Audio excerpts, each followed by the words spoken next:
Mari buka firman Tuhan, Kejadian pasal 26. Saya menganjurkan di rumah Anda membaca dari ayat yang pertama, tapi oleh karena waktu saya hanya membaca mulai ayat yang ke-12 sampai dengan ayat yang ke-33 dari Kejadian pasal yang ke-26. Kitab Kejadian pasal 26. Mari lihat mulai ayat yang ke-12. Maka menaburlah Ishak di tanah itu, dan dalam tahun itu juga ia mendapat hasil 100 kali lipat. Sebab ia diberkati Tuhan.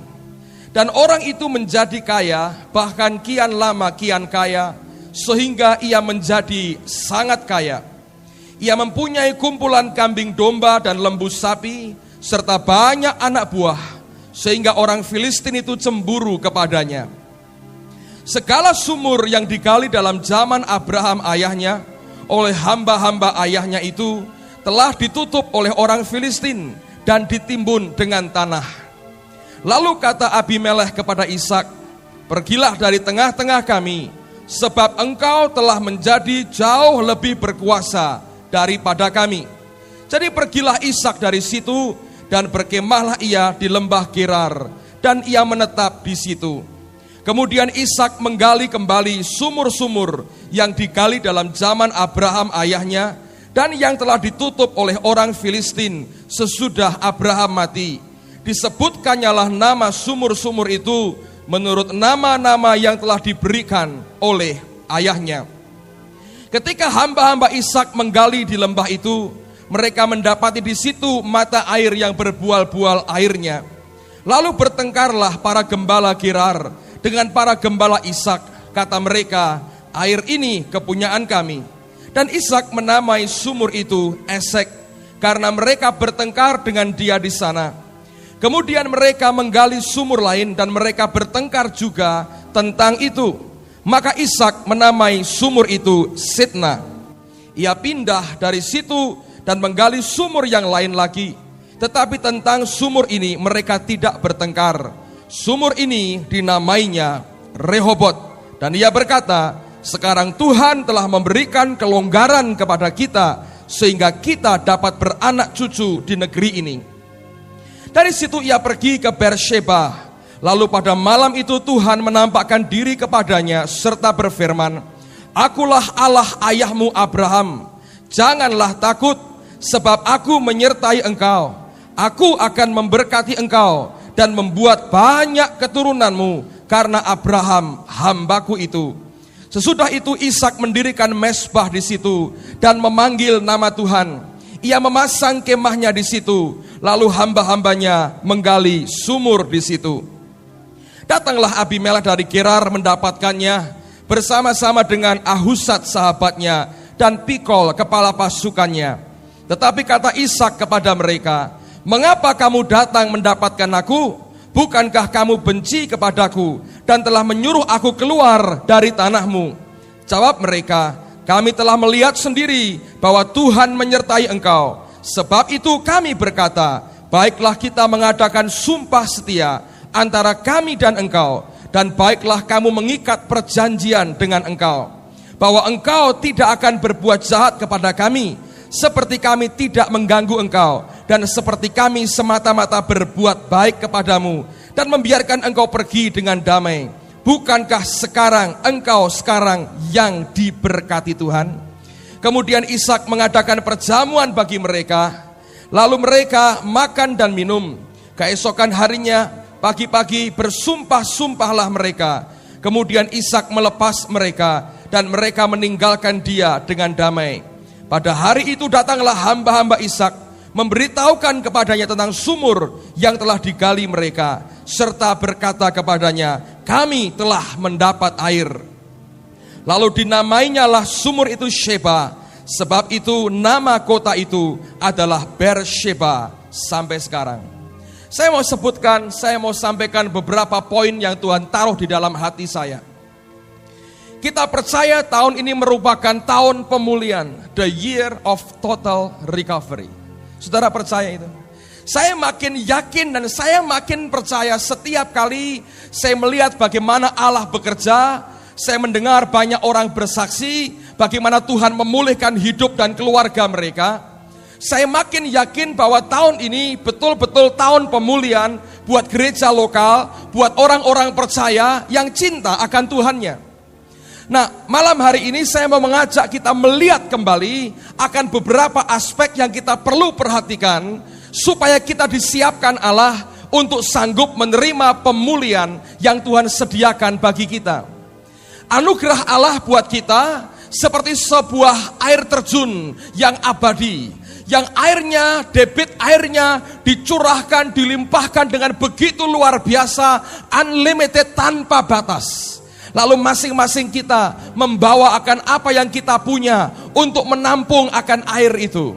Ada orang yang pertama yang berkata, aku tidak mau susah-susah, aku mau bawa sendok saja. Dia datang kepada air terjun yang begitu limpah dan dia tadahkan sendoknya. Sendoknya diisi penuh, lalu dia pulang dengan membawa air 1 sendok banyaknya. Orang kedua, mungkin anaknya habis ikut KKR tadi pagi, dapat gelas plastik dari panitia. Lalu kemudian datang kepada air terjun yang begitu limpah, dia berkata, anakku dapat gelas plastik dari panitia. Lalu kemudian dia datang, dia tadahkan gelasnya diisi penuh, dia pulang, dia berkata kepada anaknya, papa bawa air 1 gelas penuh, gelas plastik. Orang ketiga mungkin lebih baik lagi, dia bawa sebuah ember dan dia datang kepada air terjun yang melimpah, dia tadahkan embernya pun diisi penuh, dia pulang membawa 1 ember penuh. Dan orang paling bijaksana, dia bawa tangki air, dia masukkan, dia dekatkan ke sumber yang begitu limpah, dia isi penuh 1 tangki dan dia bawa pulang 1 tangki air penuh. Seberapa Anda dan saya mengizinkan Tuhan menyiapkan kita, maka pada waktu pemulihan akan turun melanda kehidupan kita, sejauh itu engkau akan sanggup menerima apa yang Tuhan sediakan di tengah-tengah kita. Saya percaya tahun ini merupakan the year of total recovery, tahun pemulihan yang total. Bukan hanya masalah keuangan, saya percaya masalah keluarga kita juga akan dipulihkan. Rumah tanggamu akan dipulihkan, pekerjaan akan dipulihkan, segala sesuatu akan mengalami pemulihan yang luar biasa. Kenapa? Sebab Tuhan punya tugas yang besar buat kita untuk tahun-tahun mendatang. Kalau tentaranya tidak pulih dan tidak siap, tidak mungkin dia bisa bergerak kuat dan menyatakan akan kemuliaan Tuhan bagi dunia ini. Oleh karena waktunya sudah begitu mendesak, Yesus segera datang, namanya harus diproklamirkan. Dia perlu tentara, bukan tentara yang sakit, tapi tentara yang dipulihkan Tuhan, baik rohnya, jiwanya, maupun jasmaninya. Nah, sekarang mari kita lihat bagaimana Allah memulihkan orang yang bernama Ishak. Hal yang menarik saudara, Alkitab mengisahkan, pada waktu itu Ishak tinggal di sebuah daerah yang sedang diancam atau dilanda bahaya kelaparan. Dan akhirnya dia masuk ke tanah orang Filistin di Gerar. Dan Tuhan berkata, jangan pergi ke Mesir, tinggallah di sini, aku akan berikan tanah ini kepadamu. Pada waktu itu mereka belum menguasai tanah perjanjian, Allah baru menjanjikan. Dan tanah itu masih dikuasai Abimelekh dan orang-orang Filistin, daerah Gerar dan sekitarnya. Nah, Ishak tinggal di situ. Yang luar biasa, dia mentaati firman Tuhan. Dia tahu ini merupakan perjanjian Allahnya. Lalu hal yang pertama yang dia buat adalah apa? Lihat kembali pada ayat yang ke-12. Alkitab berkata demikian, maka menaburlah Ishak di tanah itu, dan dalam tahun itu juga ia mendapat hasil 100 kali lipat. Tidak ada tuaian, tidak ada pemulihan sebelum ada taburan. Tidak ada kebangkitan sebelum ada kematian. Tidak mungkin kita ke atas kalau kita tidak mau ke bawah. Tidak ada kemuliaan tanpa kita bayar harganya. Tidak ada panen tanpa kita belajar untuk mulai menabur. Bukan hanya materi, tapi bahkan seluruh hidup kita rela ditaburkan pada jalan kehendak Tuhan yang sempurna. Orang Kristen yang belajar menabur dengan hidupnya, belajar menabur dan terus menabur, satu kali dia akan menuai kemuliaan dan pemulihan Tuhan yang luar biasa. Sebelum Ishak diberkati, Alkitab berkata, maka menaburlah Ishak di tanah itu. Dia tahu inilah tanah yang Allah janjikan kepadaku. Dia mulai taburi tanah itu. Ketika dia menabur, akhirnya dia menuai 100 kali ganda. Jangan pernah bermimpi Allah akan memulihkan kita dan memberkati kita kalau kita tidak punya akan hati yang selalu mau menabur di tempat di mana Allah menempatkan kita. Nah, mari kita lihat Yesaya pasal 32. Nanti kita kembali Kejadian 26, tapi mari kita lihat dulu Yesaya pasal 32. Saya ingin tunjukkan kepada saudara di mana kita bisa menabur dan bagaimana Allah bekerja dalam kehidupan kita. Yesaya pasal 32. Saudara, ini tahun pemulihan. Nanti selesai saya sampaikan firman, saya mau minta panitia melaporkan akan keuangan gereja. Kekurangan kita masih tinggal berapa? Setelah itu saya beritahu tadi pagi persembahan dari anak-anak Tuhan terkumpul berapa. Anda akan lihat ini tahun pemulihan. Amen, saudaraku. Saya berani berkata 1 minggu ini amblas semua utang kita, saudara. Haleluya. Ini tahun pemulihan. Saya tidak ngecap, saya berkata fakta, ini berkat Tuhan. Tadi sore ada orang ngomong sama saya per telepon, besok 8:30 pagi Pak, saya ke rumah Bapak, saya bawa persembahan untuk gedung. Bagus, saya bilang. Tapi jangan di Arab-Arab dulu. Ini firman Tuhan, saudara. Amen. Berharap kepada Tuhan, bukan kepada manusia. Itu bagus. Yesaya 32. Ketemu semua, jangan terlalu kagum, saudara. Allah ini perkara biasa dan akan jadi biasa dalam hidupmu. Percayalah, ketika Allah memulihkan kita, semua ini akan jadi sesuatu yang biasa. Kalau tidak begini malah aneh menurut saya. Itu yang luar biasa. Kok iso ngono, itu malah luar biasa. Kalau kita mengalami berkat-berkat itu biasa. Dan ini akan turun dalam kehidupan saudara. Yesaya 32, lihat ayat yang ke-15. Sampai dicurahkan kepada kita roh dari atas, maka padang gurun akan menjadi kebun buah-buahan, dan kebun buah-buahan itu akan dianggap hutan. Di padang gurun selalu akan berlaku keadilan, dan di kebun buah-buahan akan tetap ada kebenaran. Di mana ada kebenaran, di situ akan tumbuh damai sejahtera, dan akibat kebenaran ialah ketenangan dan ketentraman untuk selama-lamanya. Bangsaku akan diam di tempat yang damai, di tempat tinggal yang tentram, di tempat peristirahatan yang aman. Hutan akan runtuh seluruhnya dan kota akan direndahkan serendah-rendahnya. Lalu perhatikan pada ayat yang ke-20. Berbahagialah kamu yang boleh menabur di segala tempat di mana terdapat air, yang dapat membiarkan sapi dan keledainya pergi kemana-mana. Begitu ada air, maka disitulah tempat kita mulai menabur. Alkitab berkata sampai dicurahkan. Kata dicurahkan itu konotasinya seperti air, seperti hujan yang dicurahkan. Ketika rohnya dicurahkan, maka padang gurun akan berubah menjadi kebun buah-buahan. Nah, Anda harus mengerti ini merupakan cara kerja Allah. Dalam kitab Kejadian pasal yang pertama, kalau Anda membacakan kisah penciptaan, Allah Bapa di surga tidak langsung menciptakan segala sesuatunya asal dia bicara. Tapi pada kalimat pertama dari bagian pertama Kejadian pasal yang pertama itu, firman Tuhan berkata, maka roh Allah mulai melayang-layang, and the Holy Spirit moved, dan roh Allah itu mulai bergerak. Ketika rohnya mulai bergerak, Bapa berkata, jadilah terang, dan apa yang diucapkan terjadi.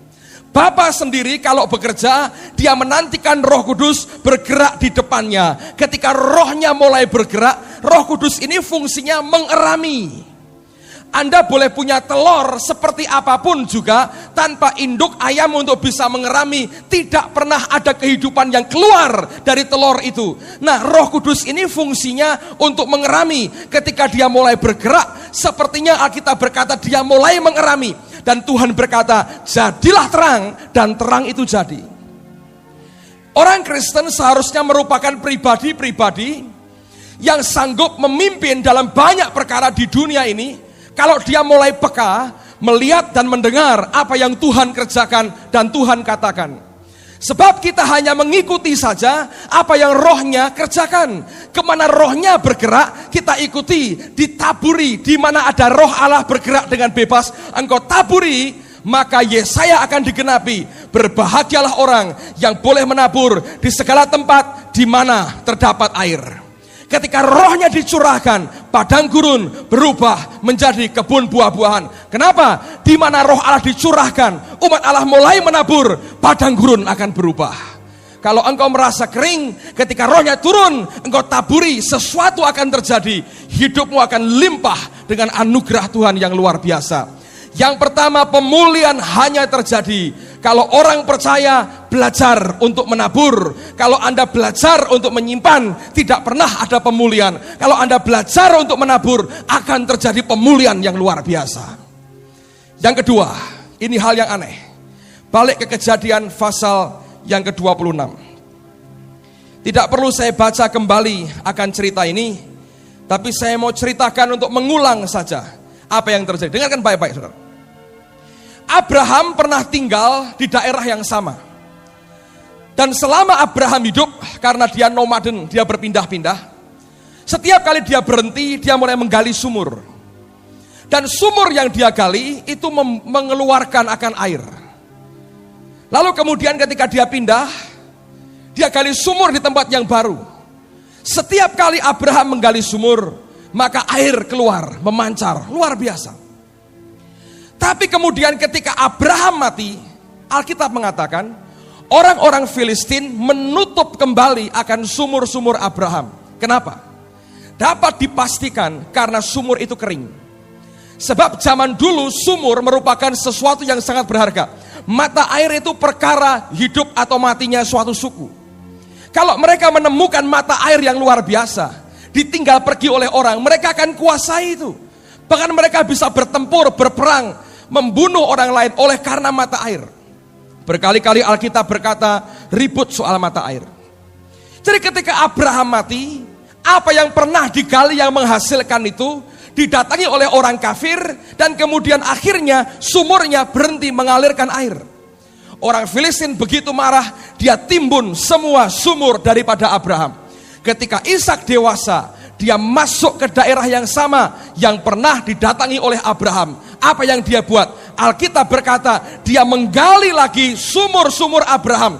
Dan setiap kali dia menggali lagi sumur Abraham, airnya keluar lagi. Sampai membuat cemburu orang-orang Filistin. Apa yang kita bisa pelajari? Dengarkan saudara. Pada waktu nanti pemulihan Allah terjadi, sebetulnya pemulihan Allah tidak tergantung dengan keadaan manusiawimu, dan tidak tergantung dengan keadaan sekitar.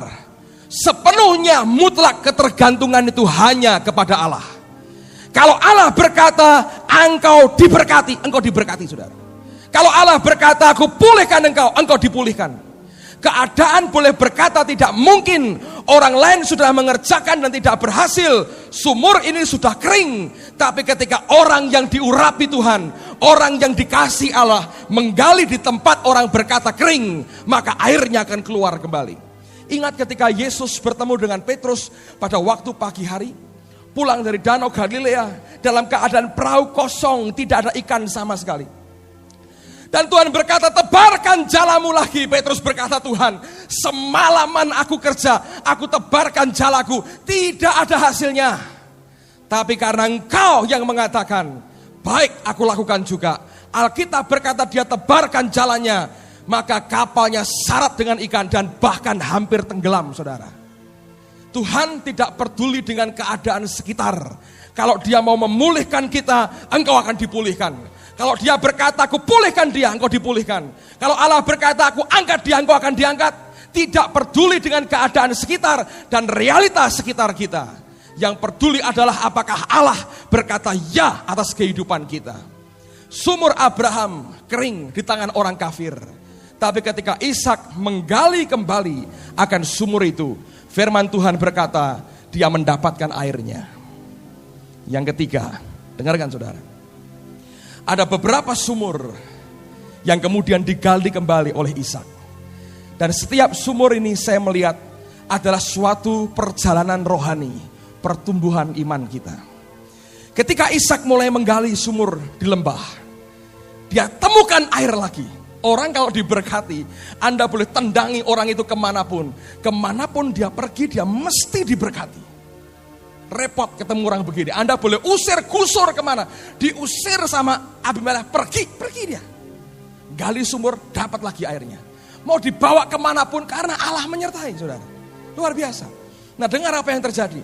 Waktu dia gali sumur di lembah itu, keluar lagi airnya. Orang-orang Gerar berkata, air ini kepunyaan kami. Bayangin, saudara. Yang kerja orang-orangnya Ishak. Yang kerja setengah mati orangnya Ishak. Oleh karena Allah memberkati dia. Kerja begitu rupa, airnya keluar. Ada orang tidak kerja, datang berkata, air ini kepunyaan kami. Haknya apa? Ribut, terjadi pertengkaran. Ishak berkata, aku beri nama sumur ini Esek. Esek artinya pertengkaran. Setelah ribut, Ishak berkata, tinggalkan Esek, tinggalkan pertengkaran. Ditinggal, saudara, ditinggal, pindah lagi. Tidak diladeni pertengkarannya, ditinggal. Mau ambil, tinggal. Dia gali sumur yang kedua, keluar lagi airnya. Nekat orang-orang itu, dapat sumur lagi, ributi lagi. Air ini kepunyaan kami. Ishaknya mungkin geleng-geleng kepala. Satu kali gua kasih, gua gali lagi, keluar lagi airnya. Karena Tuhan memberkati. Diminta lagi. Dia berkata, nama sumur ini Sitna. Sitna artinya kedengkian, dengki. Ishak berkata, kalian dengki dengan aku. Di sumur pertama engkau membuat pertengkaran. Engkau minta sumur itu aku berikan. Aku pindah ke sumur kedua. Engkau kejar aku lagi. Sitna, dengki. Dia berkata, sumur ini dengki. Baik, serahkan. Tidak diurusi. Banyak orang Kristen timbul tinggalnya pada sumur pertengkaran. Tiap hari bertengkar terus kerjanya. Itu Esek. Kalau Anda ribut terus di rumah, tempeli huruf besar di rumahmu. Rumah Esek, House of Esek. Rumahnya orang tukang ribut, saudaraku. Ribut terus akhirnya dengki. Ishak diributi, ambil, pindah lagi. Gali lagi sumurnya, keluar lagi airnya. Diributi lagi, dia berkata, memang kamu dengki. Sitna, ambil, serahkan lagi. Pindah lagi, saudara. Dia ngerti bukan soal letak yang baik. Dia ngerti faktornya adalah Allah yang maha kuasa. Dia gali sumur yang ketiga. Keluar lagi airnya. Kali yang ketiga berhenti mereka. Mungkin masih punya perasaan segan dan sungkan dan sedikit tahu aturan. Sudah 2 kali diserahkan. Masa ketiga kali dilepaskan. Dan ketika mereka tidak ribut lagi dengan dia, Ishak berkata, Rehobot. Artinya kelegaan. Keleluasaan. Allah memberikan kepada kita keleluasaan. Lega sekarang. Garek sidik utangi lega. Rehobot, saudara. Ngerti, saudara? Rehobot. Saya beritahu, saudara. Kalau saudara ingin Rehobot, dan ini belum sumur yang terakhir, masih ada 1 sumur lagi. Kalau Anda mau Rehobot, saudara harus belajar menyingkirkan Esek dan Sitna dari hidupmu. Engkau mesti belajar membuang pertengkaran dan kedengkian dari hidupmu. Dan seringkali tidak mudah, saudara. Tadi pagi saya cerita, saya pinjam dari Pak Nugroho video dari John Bevere. Anda tahu John Bevere ya, beberapa kali khotbah di gereja ini. Dia khotbah tentang the bait of Satan atau jebakan-jebakan setan.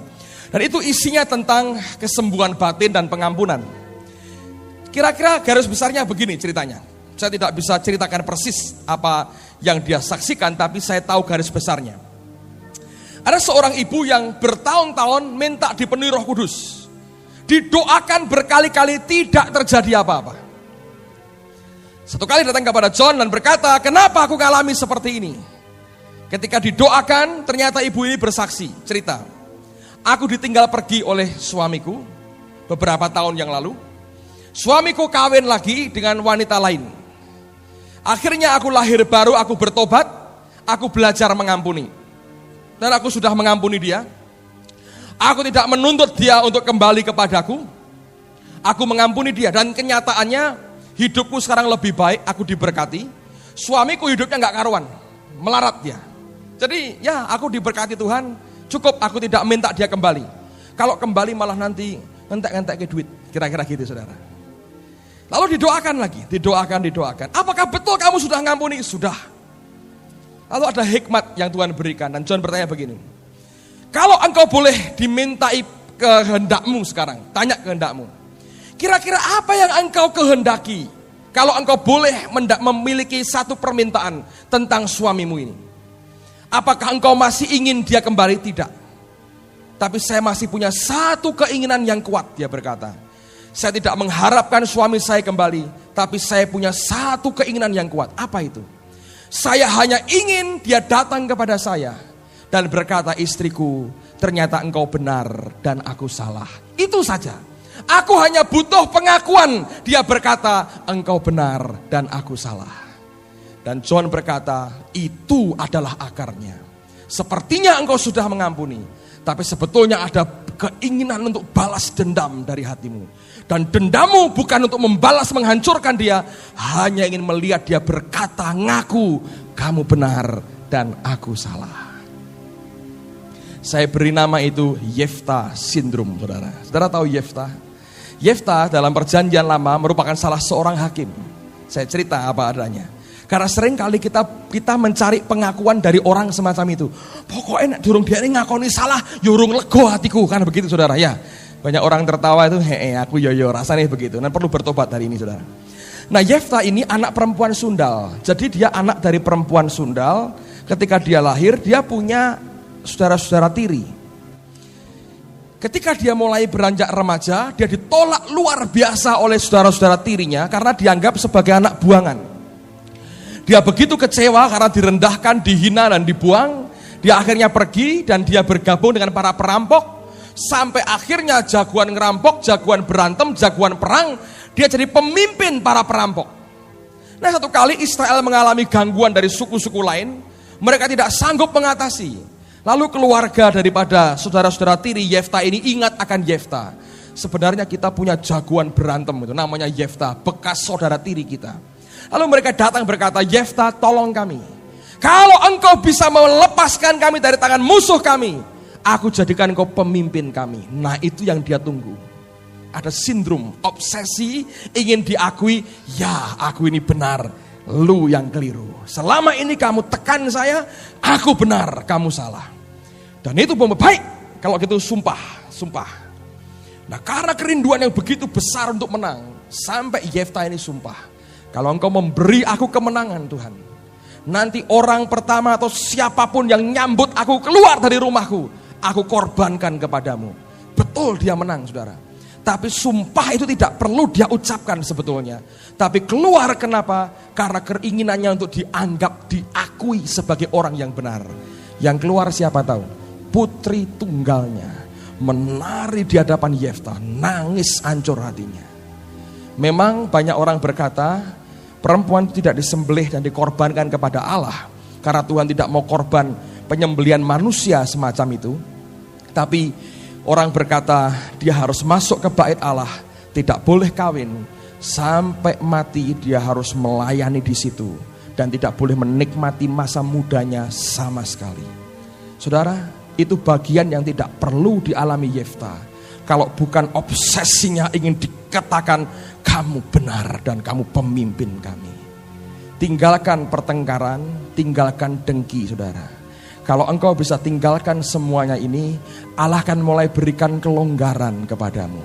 Jangan minta orang lain berkata, sak bener kue bener, aku salah.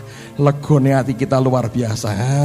Bener kan? Nah iya, Anda nih rak ngantel loh. Rasakno kue, baru lega hati kita. Tidak saudara. Buang ke dengki, itu dengki namanya. Masih ada keinginan untuk revenge, untuk balas dendam. Dan ternyata itu menghalangi berkat Allah dicurahkan dalam hidup kita. Saudara mengerti itu? Ketika dia tinggalkan esek, dia tinggalkan sitna, dia tinggalkan pertengkaran, dia tinggalkan kedengkian, Allah memberikan Rehobot, Allah memberikan kelonggaran. Sudah mulai longgar. Dan apa yang dia buat? Ketika itu Allah mulai berbicara kepadanya Dan sebagai reaksi janji Tuhan yang besar, dia bangun mezbah, dia menyembah Allah, dia korbankan korban bakaran, dan dia memanggil akan nama Tuhan. Orang ini orang yang ngerti bersyukur, saudara. Kalau Anda punya hati semacam ini, hidupmu akan diberkati. Engkau akan dipulihkan Tuhan luar biasa. Tapi isinya ngomel, bertengkar, terus Rehobotnya masih jauh. Kalau dengki terus masih jauh Rehobotnya. Belum tuntas loh. Baru longgar aja masih jauh, saudara. Belajar punya hati yang terbuka di depan Tuhan. Tadi pagi saya cerita, di Jawa Timur ada peristiwa yang lucu sekali. Ada seorang dokter. Dokter ini adalah dokter yang khusus ngerawat orang-orang stroke. Ya, orang-orang yang lumpuh stroke. Satu hari setelah sekian tahun dia kerja ngerawat orang-orang stroke, dia sendiri stroke, saudaraku. Pasti bukan karena stroke itu nular, mungkin karena tensinya tinggi atau apa, stroke dia. Ada seorang hamba Tuhan, dan orang berkata itu hamba Tuhan lokalan katanya, hamba Tuhan desa. Ketika dia berdoa, Tuhan berkata, kamu pergi ke kota ini, kamu cari dokter ini, dia sedang sakit, aku minta kamu berdoa bagi dia. Dikasih penglihatan. Hamba Tuhan sederhana sekali.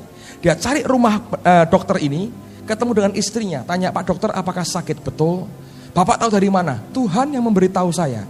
Lo maunya apa? Saya diminta untuk mendoakan akan Pak dokter. Oh di rumah sakit Pak, kalau mau dikunjungi sekarang bisa. Dia pergi ke rumah sakit, naik sepeda motor, saudaraku. Naik sepeda motor, bukan baby band, sepeda motor, saudaraku. Makanya orang ini bersaksi, ini hamba Tuhan lokalan katanya. Naik sepeda motor, datang ke rumah sakit. Ketemu dengan dokternya, tergeletak di rumah sakit. Ngomong sudah pelo, masih bisa, tapi sudah pelo. Tidak bisa berdiri, tidak bisa jalan sama sekali. Lumpuh total, stroke berat. Datang ke dokternya, kenalan, gitu ya orang stroke, saudara. Lalu kemudian ditanya begini, Pak dokter, bolehkah saya berdoa buat Bapak? Dia berkata iya. Mau percaya sama Tuhan? Mau. Dia berkata, saya disuruh Tuhan mendoakan dokter. Mau didoakan? Mau. Lalu kemudian pendeta ini berkata, Pak dokter, tirukan doa saya. Ini boleh ditiru, saudara, ini boleh ditiru. Tidak ada hak patennya, Anda boleh tiru doa semacam ini. Pokoknya Pak dokter, tirukan aja apapun yang saya katakan. Ya katanya gitu ya. Stroke, saudara, mau apa? Akhirnya dia mulai berdoa. Doanya apa? Syukur. Dokternya gitu. Terus syukur. Tidak ada kata-kata lain, nggak ada. Oh Tuhan Yesus begini, enggak. Cuman syukur. 15 menit, saudara. Syukur. Mendem enggak kalau doa begitu? Ayo cobain kalau doa begitu. Syukur. Stroke lumpuh ini, syukur. Setelah 15 menit, amin. Sudah ya Pak dokter, saya pulang. Jadi doa itu syukur. 15 menit syukur. 15 menit, saudara. 2 jam kemudian ngomong dokternya. Besoknya jalan, saudara. 3 hari kemudian pulang waras sampai hari ini. Kenapa? Syukur. Anda punya persoalan? Tak ajari sembahyang mau? Syukur. Kenapa Pak? Syukur. Waduh wis jame iki. Giroku iso blong. Syukur. Utang ra iso bayar. Syukur. Tapi bayar, jangan syukur iso bayar, saudaraku. Tidak mau bayar, tetap dibayar. Tapi kalau ketika tidak bisa kita teriak Tuhan, syukur. Jangan esek dan setna. Belajar. Anda akan terima Rehobot, kelegaan. Simple. Tagihannya berat Pak. Syukur. Lah kok 10 menit belum, 15 menit. 15 menit menyembuhkan stroke. Syukur. Kadang-kadang Tuhan yang bergerak dengan caranya sendiri. Amen. Bisa tuh ngomong syukur. Ambil ngantuk-ngantuk ya syukur. Kamu kok kayak buyutan gitu? Ya syukur, aku ini bersyukur mbak Tuhan dengan apa yang ada. Mengucap syukur dalam segala perkara. Amen. Bisa gak kira-kira saudara? Syukur. Kalau saudara dapat Rehobot, engkau sembah dia, engkau dirikan mezbah, berikan korban bakaran, panggil nama dia.